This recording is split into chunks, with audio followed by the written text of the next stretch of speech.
Olá pessoal, tudo bem? Sou o professor Álvaro Dalto da Silva Gomes, economista, especialista em administração de empresas e mestre em controladoria e contabilidade estratégica. E o objetivo hoje é falar um pouquinho sobre o processo inflacionário no Brasil. O fato é que a geração atual não tem a menor ideia do que foi esse processo inflacionário, então nada melhor do que produzir um vídeo para explicar isso para essa geração. Por que acabar com a inflação? Como acabar com a inflação? Fatores que provocaram a inflação. Na realidade, por que foi necessário acabar com a inflação? Como é que acabaríamos com a inflação? E quais foram os fatores que provocaram o processo inflacionário no Brasil? A ponto de termos que implantar o Plano Real em 1994. Quem implantou foi o presidente Itamar Franco e não o Fernando Henrique Cardoso. Então essa geração é a geração do Plano Real, é por isso que a gente precisa explicar para eles como é que surgiu o Plano Real. Então nós vamos falar sobre o Plano Real, vamos falar sobre os antecedentes e vamos falar sobre as consequências do Plano Real. Então temos aqui duas questões. Por que acabar com a inflação?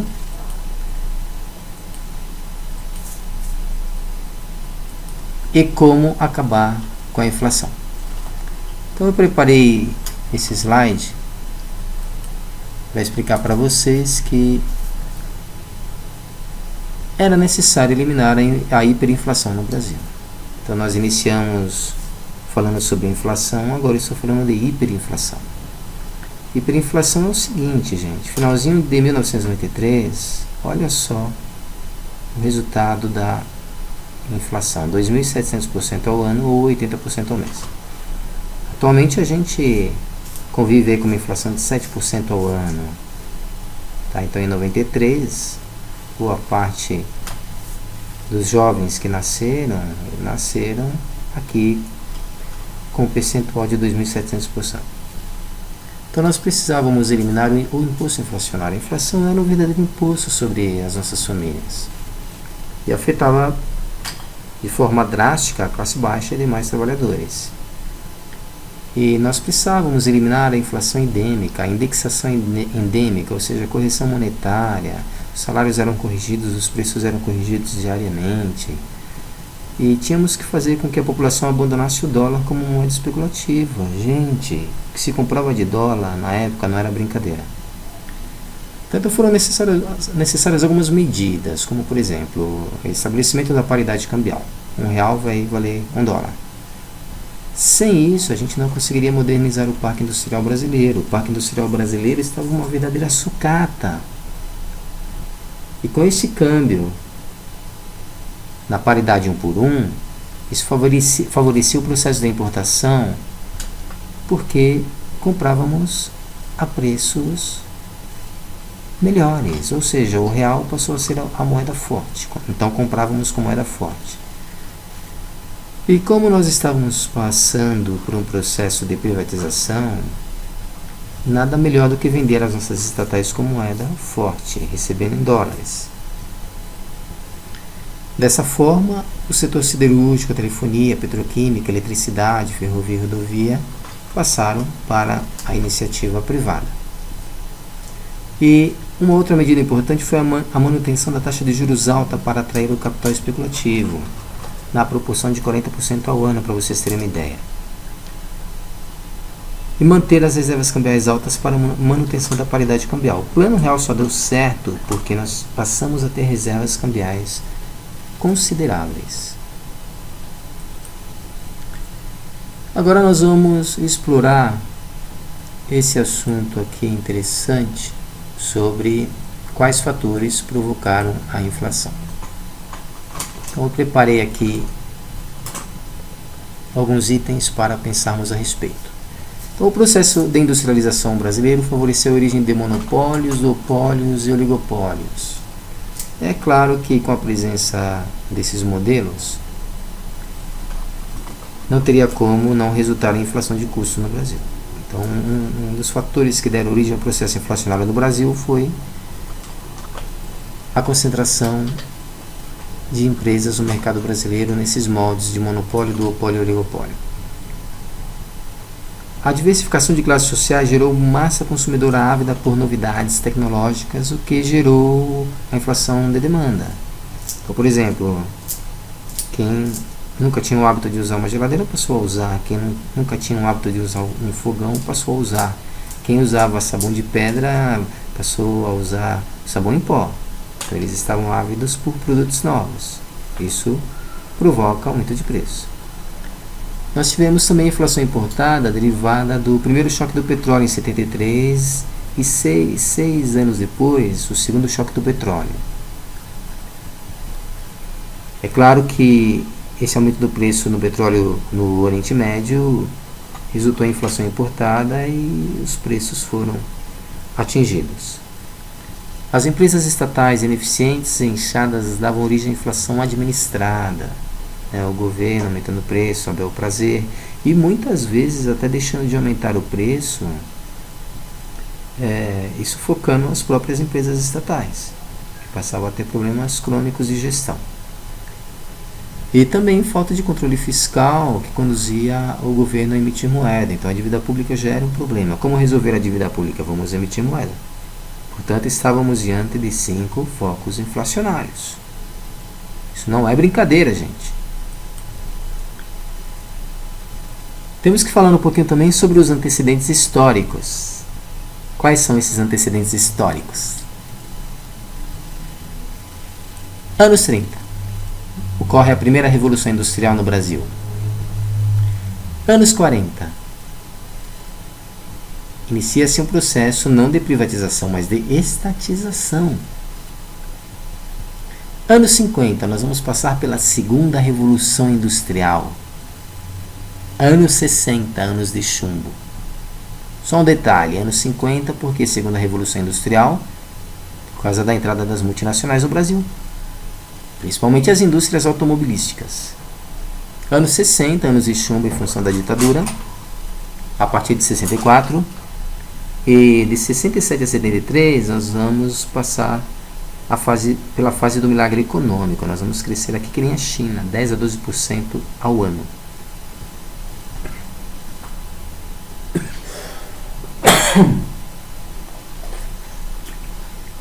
Tossindo um pouquinho. Anos 80, década perdida em função da aceleração do processo inflacionário. E anos 90, eu coloquei aqui uma interrogação, será que foi década perdida ou não? Por quê? Porque nós vamos acelerar o processo de privatização. Isso vai desonerar o governo, então eu não considero totalmente a década perdida.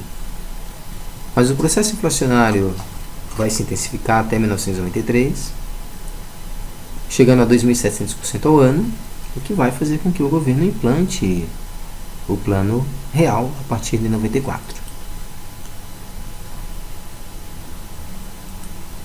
Então, isso que eu queria falar sobre os antecedentes históricos. Eu fiz aqui também um fluxo sobre o processo de industrialização no Brasil. Então, 1930, a primeira Revolução Industrial Brasileira, o objetivo acelerar o processo de substituição das importações. 1945 foi criada a Petrobras, ou seja, uma monopolização estatal na área de petróleo e também na área elétrica, telefonia, ferrovias e rodovias. Além do desenvolvimento das indústrias de base, como a criação da Companhia Siderúrgica Nacional. Então é essa estrutura aqui que vai dar origem à inflação administrada. E eu coloquei aqui CLT, a consolidação das leis do trabalho, que graças a Deus foram instituídas no Brasil na época do Getúlio Vargas. Esse outro quadro fala do processo de industrialização do Brasil a partir dos anos 50, com a entrada das multinacionais. Então, muita empresa entra no Brasil de forma pioneira e vai dar origem não aos monopólios estatais, mas aos monopólios naturais, duopólios, oligopólios, e isso vai gerar a inflação de custos no Brasil. Só para vocês terem uma ideia, os setores monopolizados eram cimento, fraldas descartáveis, embalagens longa-vida. Os setores duopolizados, setor fotográfico, setor aéreo, setores oligopolizados, elevadores, escadas rolantes, setor automobilístico, higiene, limpeza, lácteos, farmacêutica, pneumáticos. Isso, de uma certa forma, vai estimular o Brasil a criar em 94 a Lei 8.884, que foi reformulada pela 12.529 de 2011, dando origem ao Sistema Brasileiro de Defesa da Concorrência. A preocupação já existia desde os anos 40, tá? Então essa lei ela só veio a se consolidar. O processo de industrialização no Brasil é de 67 a 73, com milagre econômico, né, onde o Brasil crescia de 10 a 12%, que eu já falei, e até 73, maravilha, muita gente feliz em trabalhar nas estatais, nas multinacionais, mas a partir de 73, com a crise do petróleo, 6 anos depois, com o segundo choque do petróleo, nós vamos ser vitimados pela inflação importada, vamos ter que batalhar para pagar a conta petróleo, isso vai gerar um endividamento externo de grande intensidade. E todas as obras em infraestrutura que haviam sido feitas no Brasil a partir dos anos 40, como o Plano SALT, Plano de Metas, PAEG, planos trienais, plurianuais, eles foram praticamente abandonados. Então não tinha mais como investir em infraestrutura no país a partir de meados dos anos 70. Foram abandonados. O mais recente plano de desenvolvimento foi criado recentemente, o PAC, e mesmo assim não deu conta do recado. O processo de industrialização no Brasil transformou a sociedade brasileira. Por quê? 1500, por exemplo, o regime era escravocrata, muita presença de artesãos e mão de obra indígena. 1822, fase imperial, já avistávamos o funcionalismo público, né, do próprio governo imperial, presença de bancários, porque já existiam bancos, corretores, comerciários, porque o comércio também já se fazia presente, e também operários, né, cidades estavam sendo construídas no Brasil. Já haviam sido construídas no Brasil, formadas. 1889 com a República, a presença de imigrantes, funcionários de empresas estrangeiras, funcionários de estatais. Então isso transformou de fato a sociedade brasileira.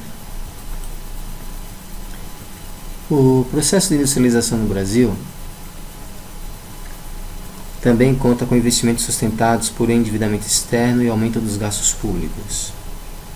Então nós entramos nos anos 80 completamente endividados, o gasto público lá nas alturas, e vai ocorrer o quê? A intensificação do processo inflacionário, vamos atingir a inflação de 2 dígitos, e que vai obrigar o governo a implantar planos econômicos. Então saíram de cena os planos de desenvolvimento e entraram nos planos econômicos.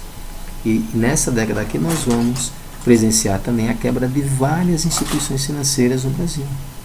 Então o processo inflacionário, com o seu fim, vitimou instituições financeiras.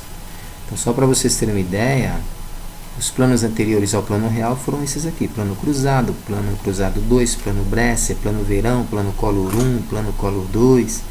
Então, nós vamos ter quebradeira de banco nesta fase aqui do governo do presidente Sarney. E depois, no início de 93, com a implantação do final do Plano Collor e início do Plano Real. Tá? Então, só retomando, anos 80 vai vitimar vários bancos, e anos 90 também, porque anos 90 nós vamos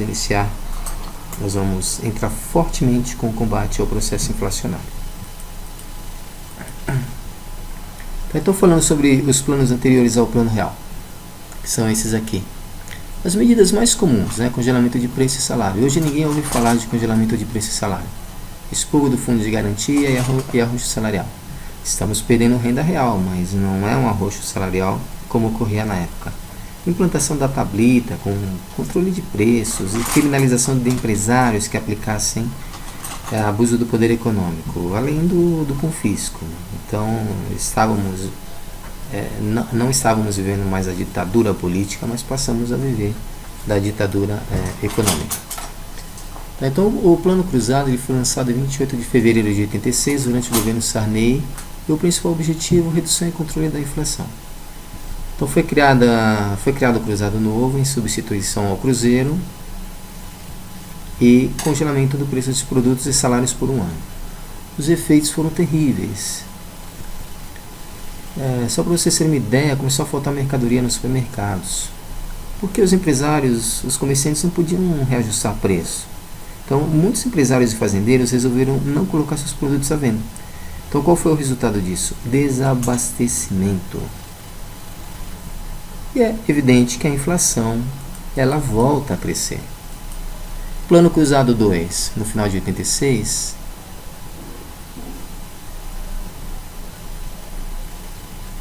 ele liberou os preços dos produtos e serviços, determinou o reajuste dos aluguéis entre proprietários e inquilinos, alterou o cálculo da inflação e passou a ter como base o gasto com famílias com renda de até 5 salários mínimos. Os impostos de bebidas e cigarros foram reajustados, as exportações caíram enquanto as importações aumentavam, esgotando as reservas cambiais. E é claro, né? Quando esgota a reserva cambial, o que isso significa? Desvalorização cambial. No Plano Bresser, em abril de 87, o ministro da Fazenda Luiz Carlos Bresser Pereira, ele apresenta um novo plano econômico e incluía o congelamento de preços e salários, mas o plano tinha uma flexibilidade maior que os anteriores. Previa a duração de 90 dias para o tabelamento dos preços. Tarifas do setor público também foram congeladas. A equipe econômica trabalhou para evitar a valorização da moeda, que prejudicaria as exportações. A inflação caiu 27% em maio, de 27% para 4,5% em agosto. O congelamento provocou perda salarial e o governo voltou a permitir reajuste de salários no Brasil. O Brasil retoma negociações com o Fundo Monetário Internacional para o pagamento de juros à dívida e à moratória, que havia sido decretada em fevereiro de 87. Ela foi suspensa, essa moratória, tá? O Plano Verão, já com Maílson da Nóbrega, o quarto e último ministro da Fazenda do governo Sarney, vejam como cai ministro, em época de inflação. Entre as medidas adotadas, o novo congelamento, a criação do cruzado novo e o comprometimento de conter os gastos públicos. Demissão de 1/3 dos servidores federais contratados sem concurso. Proposta de uma reforma administrativa com a extinção de ministérios. Então aqui a gente entra num corte seríssimo de gastos públicos. Aí entramos no Collor 1. 15 de março de 90 foi aplicado um pacote de modernização e vitalização da economia. Volta do cruzeiro como moeda, congelamento de preços e salários, bloqueio de contas correntes e poupanças no prazo de 18 meses, demissão de funcionários e diminuição de órgãos públicos. Então o Collor ele entra cortando custo mesmo, com o objetivo de conter a inflação e os gastos públicos. Isso aí acabou provocando profunda recessão, desemprego e insatisfação popular. Os trabalhadores e empresários foram surpreendidos com confisco em suas contas bancárias. E o governo chegou a bloquear em moeda nacional o equivalente a 80 bilhões de dólares. Não deu certo, aí veio o Collor 2, 6 meses depois. Previa a diminuição da inflação e outros cortes orçamentários também. Então, mais uma vez, o Collor entra cortando mesmo, super coerente. Porém, a população ficou super descontente. A Zélia Cardoso, que era ministra da Economia, não suportou a pressão, ela pediu demissão em 91. E assume Marcílio Marques Moreira, que não lançou nenhuma medida de impacto. E a ideia dele era liberar os preços gradualmente, salários também.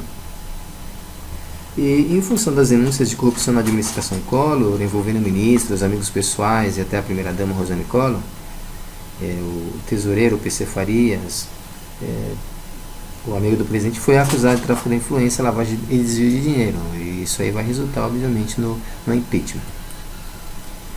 Então, quais foram as instituições financeiras que quebraram nos anos 80? Eu cito aqui 3. O Banco Comindi, que era o terceiro maior banco do Brasil, o Banco Auxiliar e a Coroa Brastel. Só para ficar registrado quais instituições foram essas. Por que os planos econômicos não deram certo?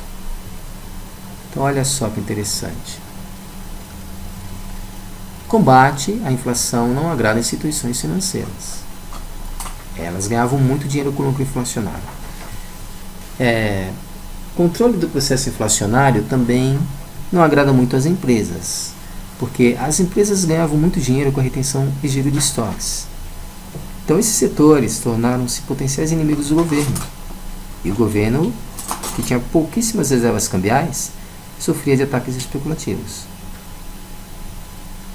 Olha só, para vocês terem uma ideia, o volume de reservas cambiais em 85, 14 bilhões, 94, 30 bilhões, 97, 60 bilhões, 98, 30 bilhões, 2013, 370 bilhões. E nós continuamos atualmente com essa cifra aqui de 370 bilhões de dólares. Então, isso aqui é resultado de muito capital especulativo no Brasil. As crises internacionais à vista, quais são? Olha só, 94 tivemos crise no México, 97 crise na Ásia, 98 crise no Equador, 99 crise na Argentina, 2001 crise nos Estados Unidos, crise na Europa e nos Estados Unidos em 2008. Olha o que aconteceu com a moeda brasileira. De 1 por 1, em 94, foi para 1,50 em 99, 2002, 2,80, 2013, 2,35 e atualmente 3,70. Meu Deus, hein? Quais foram as instituições financeiras que quebraram nos anos 90? Banco Econômico, Banco Nacional, Banco Bamerindos, Banco Marca, Banco Fonte Sindan. Isso quer dizer que o processo inflacionário mais uma vez vai vitimar instituições financeiras. Mudanças à vista. Foi instituído o PROE. O governo brasileiro vai colocar aproximadamente 500 bilhões de reais para salvar os bancos. Instituição do Fundo Garantidor de Crédito. Dinamização do Conselho Administrativo de Defesa Econômica. Criação do Conselho de Controle de Atividades Financeiras. Implantação de novas legislações.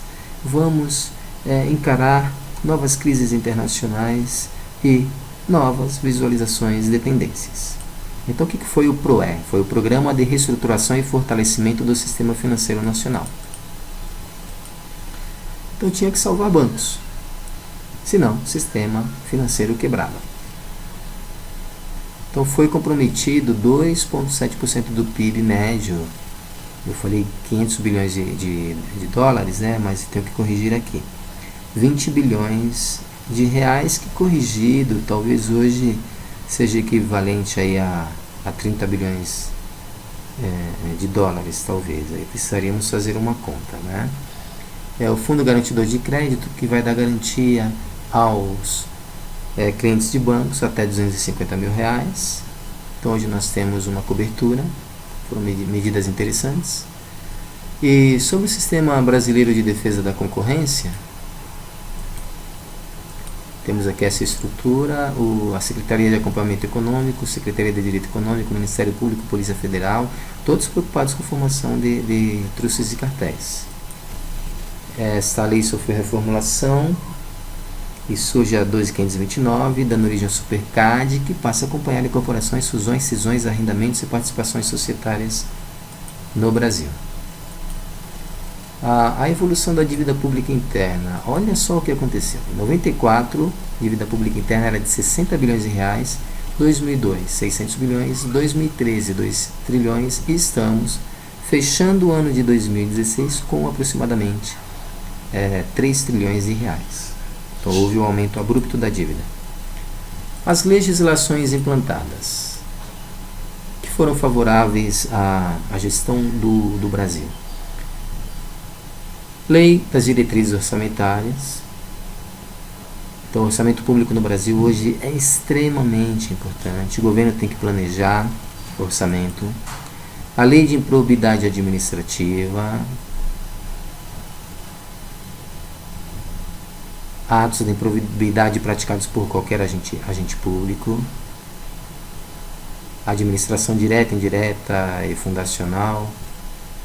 Empresas que incorporam o patrimônio público. Então, aqui é uma forma de responsabilizar os gestores.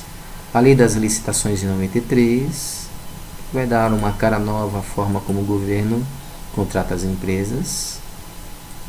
A lei de combate à lavagem de dinheiro, porque esse processo de lavagem começa a se intensificar bastante no Brasil. A lei de responsabilidade fiscal, criminalizando os gestores públicos e responsáveis com a gestão do erário público, e a criação da lei anticorrupção, que nasce como projeto de lei e hoje já está valendo como legislação também. Tá? Então, a legislação, ou essas legislações que foram criadas, elas ajudaram a dar uma nova cara para o Brasil. Mas vejam que não acabaram com procedimento de lavagem e nem de corrupção.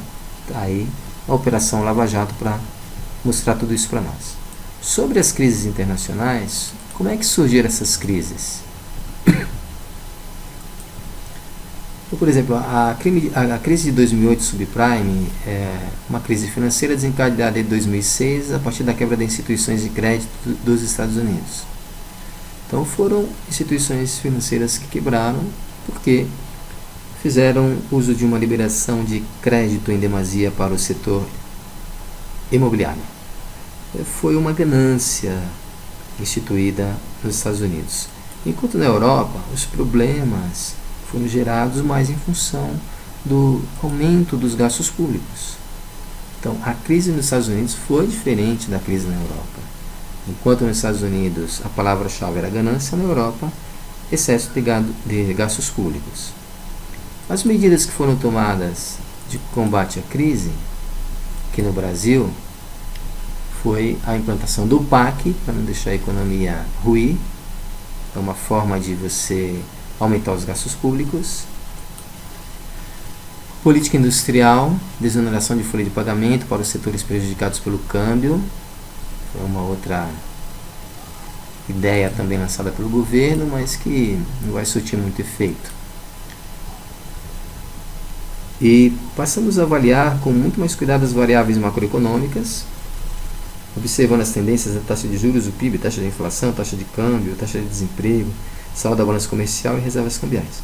Então, se a gente for analisar hoje, taxa de juros está alta, PIB estancou, estamos vivendo uma recessão, taxa da inflação está subindo, taxa de câmbio está aí preocupante, mas favorável à exportação, taxa de desemprego aumentou, saldo da balança comercial melhorou, reservas cambiais ainda preservadas. Reflexo dos planos no mercado. Então temos aqui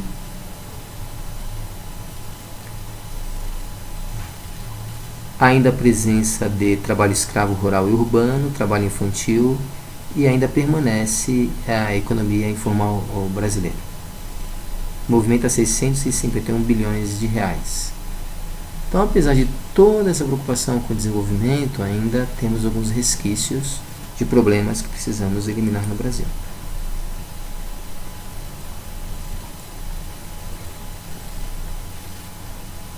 Temos aqui também um slide que fala sobre expurgo, mas eu não vou tratar muito bem desse assunto porque foge um pouquinho ao tema. Então, eu quero agradecer a atenção de todos vocês. Espero que tenham gostado dessa exposição sobre a origem do processo inflacionário no Brasil. Obrigado, gente.